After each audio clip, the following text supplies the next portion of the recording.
Today, gagawa naman tayo ng iced coffee. And today, we're gonna make iced white chocolate mocha. Gonna use a shaker. Though I'm not gonna shake it. But I'm just gonna use a shaker to mix my ingredients.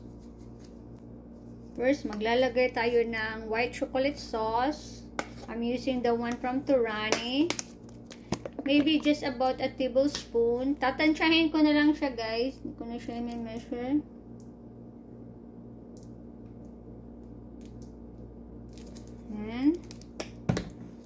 And then we're gonna add a coffee, instant coffee.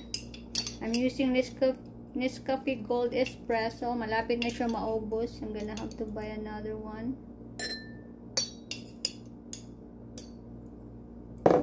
Ga-add din ako ng konting cocoa powder. Just a teaspoon. Mag-add ako ng about an ounce of hot water. Not naman super hot. Maligam-gam lang siya na tubig. Hindi naman sobrang mainit na mainit yung tubig, guys. Yung medyo ano lang, maligam-gam para madaling matunaw yung ating dry ingredients.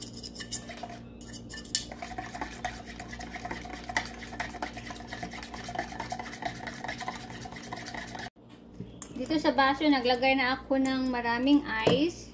And I'm gonna add about 3/4 cup of milk. I'm using Better Goods oat milk.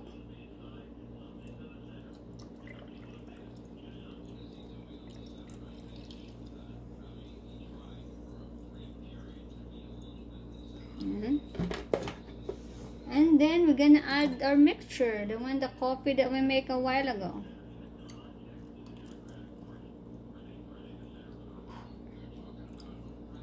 And I'm just gonna give it a little bit stir. Hindi ko na pupunuin tong baso, guys, kasi yung baso ko medyo malaki siya. Lalagay lang ako ng konting whipped cream sa taas. I'm gonna top it with a little bit whipped cream. And then I'm gonna add a little bit of this white chocolate sauce from Torani's. So ito na yung ating homemade iced white chocolate mocha. Tikman na natin.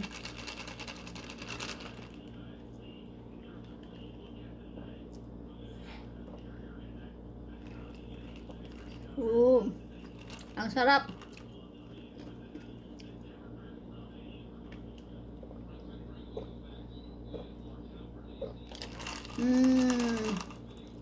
I love it.